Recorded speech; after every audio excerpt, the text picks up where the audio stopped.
Você sabe com o que deve se preocupar na hora de comprar um imóvel? No vídeo de hoje eu vou te dar 5 dicas para não ter problemas ao realizar a aquisição de um lote, de uma casa ou de um apartamento. Confira!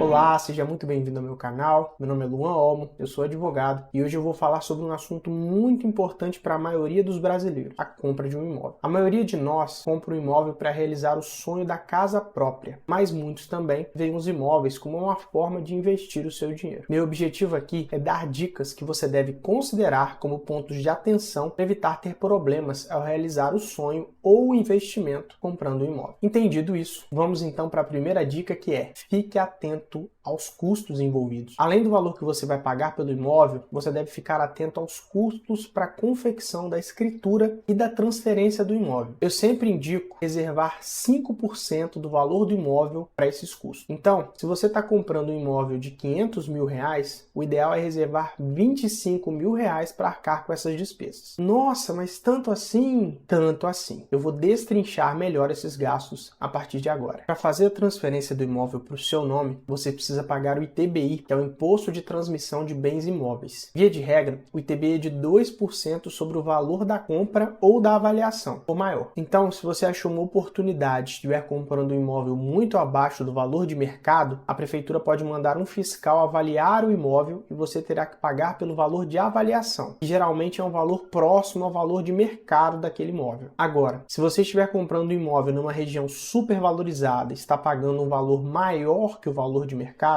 você vai pagar o ITBI sobre o valor que estiver efetivamente pagando. Resumindo, você vai pagar o ITBI sempre sobre o maior valor, seja o valor da compra ou da avaliação. Por isso, nem adianta tentar montar uma escritura declarando que você está comprando por R$100 mil um imóvel que vale R$500 mil, só para pagar menos imposto. O mesmo vale se a compra estiver sendo feita via financiamento, mas aí a prefeitura não faz nenhuma avaliação e se baseia no laudo de avaliação que o banco fez do imóvel. Esse valor de avaliação consta no contrato e você vai pagar o ITBI também sobre o maior valor, seja ele o valor da compra ou da avaliação. Além do ITBI, que como eu disse normalmente é de 2%, você vai pagar ainda pela confecção da escritura, que é o contrato de compra e venda feito no cartório. Geralmente, nas negociações de imóveis, existem sempre 2 contratos. O primeiro é um contrato particular, que normalmente chamamos de promessa de compra e venda, e estabelece as condições gerais do negócio. Mas para o final do vídeo eu vou falar mais especificamente sobre ele. Já a escritura é o contrato de compra e venda definitivo feito num cartório de notas. Para fazer essa escritura lá no cartório, você vai pagar um valor que varia de estado para estado e de acordo com o valor do imóvel. No imóvel de R$500 mil,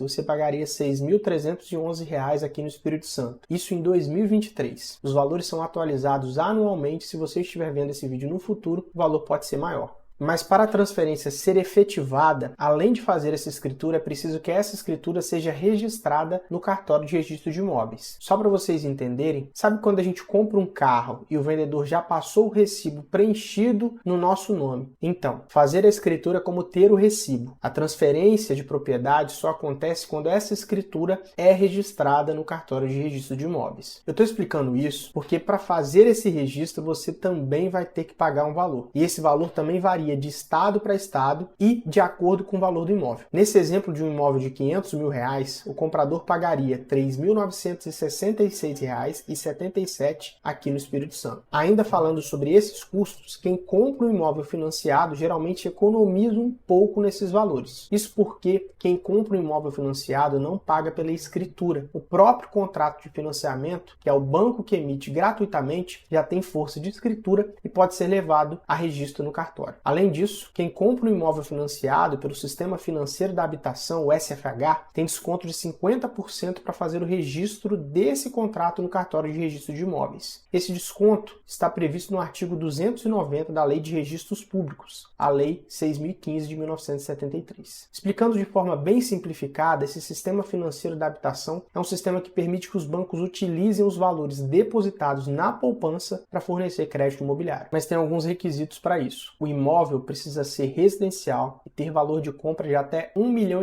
de reais. Então, se você está comprando um imóvel residencial financiado por até R$1,5 milhão, com certeza seu imóvel está sendo comprado no âmbito do sistema financeiro da habitação e você terá direito a esse desconto. Por essas razões que eu disse que quem compra financiado geralmente gasta menos com essas despesas, mas não gasta tão menos assim. Isso porque quem compra financiado tem outras despesas que quem compra à vista não tem. Quem compra financiado geralmente tem que pagar ao banco uma taxa de avaliação do imóvel. Essa avaliação é obrigatória por lei para imóveis financiados e os bancos são obrigados a enviarem um engenheiro ou um arquiteto no imóvel antes de conceder o financiamento. Fiz um levantamento aqui e esse custo pode variar entre R$ 800 e R$ 2.000, a depender do banco e da localização do imóvel. Além disso, quem financia tem que pagar lá no cartório de registro de imóveis pela averbação da alienação do imóvel. Aqui no Espírito Santo, essa averbação custa 50% do valor do registro. Então, seguindo com o nosso exemplo de um imóvel de R$ 500 mil,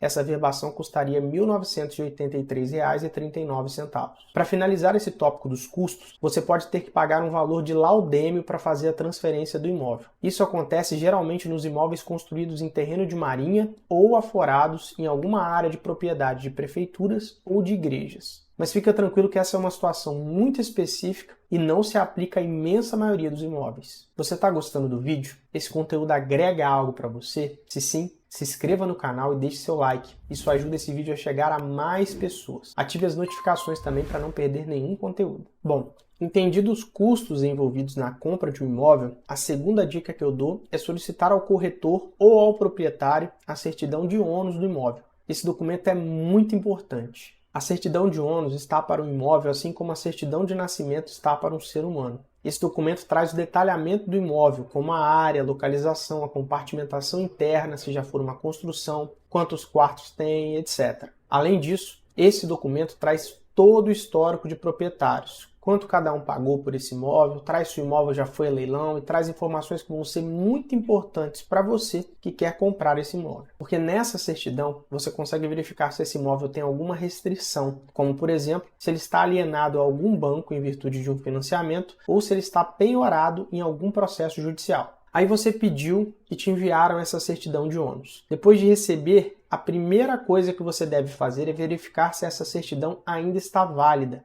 Isso porque esse documento tem um prazo de validade muito curto, de apenas 30 dias. Se a certidão estiver vencida, você mesmo pode solicitar uma nova. Essa certidão custa entre R$ 50 e R$ 350.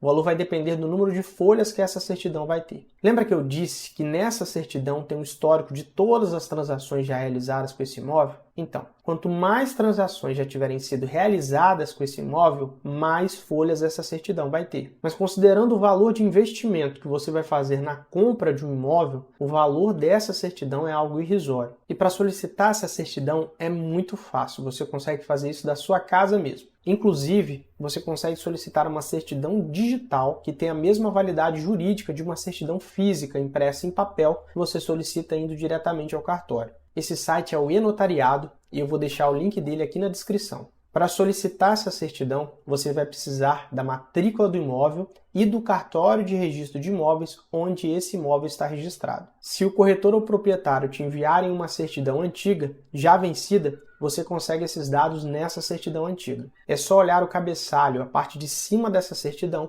e lá você vai encontrar o nome do cartório e também a matrícula desse imóvel, que é como se fosse o número do CPF dele. E aqui é importante dizer que essas informações sobre o imóvel, como quem é o dono, quanto ele pagou, de quem ele comprou, essas informações são públicas, justamente para proteger os envolvidos nessas negociações de imóveis. Então, qualquer pessoa que quiser pode solicitar uma certidão de ônus de um imóvel, tanto pelo notariado quanto indo diretamente ao cartório onde esse imóvel está registrado. Tá, mas qual devem ser os pontos de atenção, aquilo que você deve analisar com mais calma quando você estiver com essa certidão de ônus em mãos? Primeiro, você vai olhar se o imóvel está ou não alienado a um banco, ou seja, se ele está ou não financiado pelo atual proprietário. O fato do imóvel estar financiado não é um impeditivo para a conclusão do negócio. É apenas um sinal amarelo que para você transferir esse imóvel para o seu nome, esse financiamento vai precisar ser quitado. Então essa dinâmica de como vai ocorrer essa quitação precisa ficar clara no contrato de promessa de compra e venda. E eu vou falar sobre ele mais adiante. Agora, algumas informações trazidas nessa certidão de ônus devem acender um sinal vermelho na sua cabeça. Nesses casos, eu não indico prosseguir com a negociação. A primeira é se o proprietário que está lá registrado no cartório de registro de imóveis não é aquela pessoa com a qual você está negociando.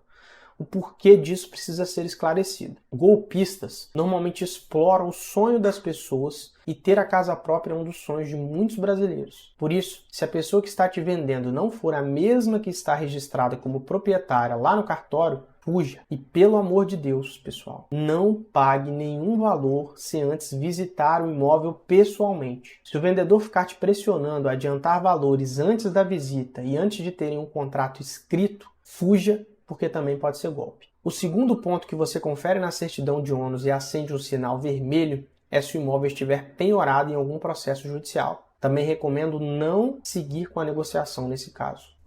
Mas agora você pode me perguntar, Luan, o imóvel que eu estou comprando não tem registro no cartório ou não está escriturado. Pessoal, quem não registra não é dono. Eu sei que existe um amplo mercado de negociação de imóveis sem registro no Brasil. Isso porque tem muito imóvel irregular aqui. E para entender sobre essa possibilidade, a gente precisa entender que existem basicamente dois direitos que podem ser exercidos sobre os imóveis: a posse e a propriedade. Você pode ser o dono de um imóvel e ceder a posse para alguém. É o que acontece quando você aluga um imóvel. O proprietário, que é o dono, cede a posse para você em troca de um aluguel. Mas os imóveis irregulares, que não possuem registro no cartório de registro de imóveis e que normalmente são chamados de não escriturados ou sem escritura, nesses imóveis não existe a propriedade. Então, o que está sendo negociado com você é somente a posse. Existem mecanismos no direito para se proteger a posse, mas para isso você precisa provar que de fato é o possuidor daquele imóvel. Aí vai precisar de documentos como conta de luz e água no seu nome,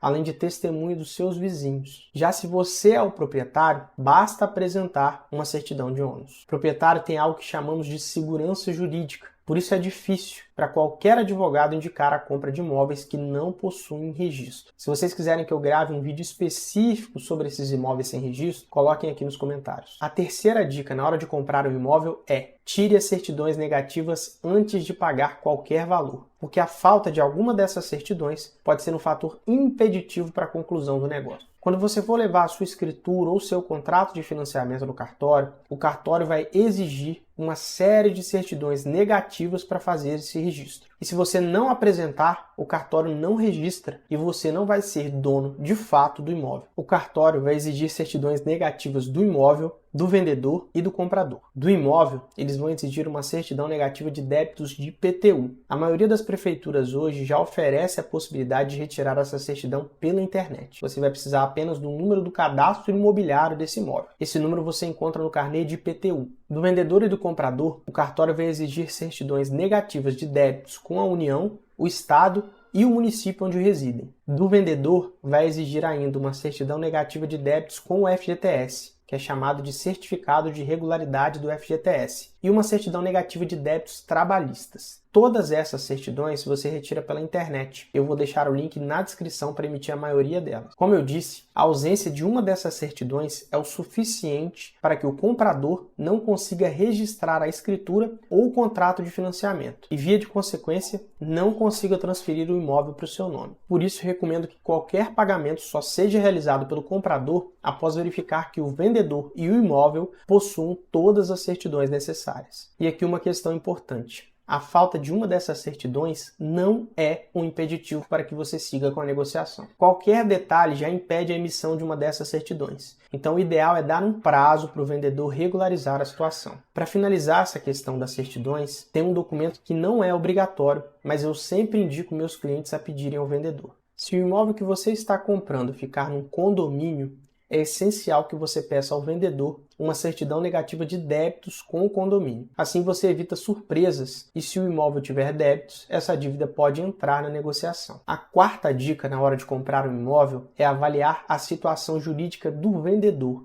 Um grande inconveniente, que infelizmente é uma situação relativamente comum, é a pessoa ver o imóvel que acabou de comprar ser alvo de penhoras por conta de débitos do ex-proprietário. Isso acontece quando o vendedor possui dívidas que estão sendo cobradas na justiça e antes de ter o imóvel penhorado nesses processos, ele vende esse imóvel para fugir desses débitos. Se ele vende para você, isso pode dar muita dor de cabeça. Para tranquilizar os compradores, o direito brasileiro protege os adquirentes de boa-fé, ou seja, as pessoas que compraram esses imóveis nessa situação e não tinham conhecimento da situação jurídica do vendedor. Mas para buscar essa proteção, o comprador terá vários custos com o processo e precisará contratar um advogado. Por isso, para evitar dor de cabeça, o ideal é sempre fazer uma avaliação da situação jurídica do vendedor antes de fechar o negócio. Isso envolve procurar a existência de processos judiciais em que o vendedor é réu ou se ele tem algum título protestado em cartório. Aqui vale até verificar se o vendedor tem alguma negativação, ou como a gente diz normalmente, se o vendedor está com o nome limpo na praça. O ideal é contratar um advogado de confiança para fazer esse levantamento, pois só um advogado saberá interpretar quando a existência de um processo judicial é, de fato, uma ameaça ao imóvel que está sendo negociado. E a quinta e última dica é: exijam sempre um contrato de promessa de compra e venda para amarrar a negociação. Nesse contrato, é sempre bom estabelecer pagamento em parcelas. Por exemplo, uma parcela de entrada ou sinal, sugiro 10%, outra parcela na assinatura da escritura ou do contrato de financiamento e uma parcela final quando sair o registro dessa transação no cartório de registro de imóveis. Se a compra do imóvel estiver sendo feita através de um financiamento, os bancos, por regra, só liberam o valor financiado para o vendedor quando sai o registro do contrato no cartório. Então, quem está comprando um imóvel através de financiamento, esse valor financiado já ficaria como parcela final. Mas é sempre bom que isso seja detalhado em contrato. Como diz aquele velho ditado, o que é combinado não sai caro. É importante também que se estabeleça um prazo de pagamento para cada uma dessas parcelas e uma multa em caso de atraso. E claro que se o atraso ocorrer por motivos alheios às vontades das partes, é preciso ter uma previsão de que nenhuma multa será paga. Também é essencial estabelecer os prazos para fornecimento de documentos, desocupação do imóvel se ele estiver ocupado e assinatura da escritura ou do contrato de financiamento. E pessoal, sempre que tiver prazo, é preciso também estabelecer uma multa em caso de descumprimento. Por todos esses detalhes, eu digo que é sempre bom consultar um advogado de confiança antes de assinar qualquer contrato, especialmente um contrato desse de promessa de compra e venda. Deu para ver que há muitos pontos de atenção na hora de comprar o imóvel. Por isso, pessoal, eu sempre indico, busque um advogado de confiança para te assessorar nesse momento. O custo com o advogado é mínimo perto do alto investimento no imóvel e a contratação de um profissional pode te livrar de problemas sérios no futuro e que te custarão muito mais. 90% dos problemas que chegam para mim no escritório não existiriam se um advogado tivesse sido consultado antes. Eu espero que você tenha gostado dessas 5 dicas que eu dei e se ficou com alguma dúvida, deixe aqui nos comentários. Se você gostou desse vídeo, deixe seu like, compartilhe com seus amigos e se inscreva no canal. Até a próxima!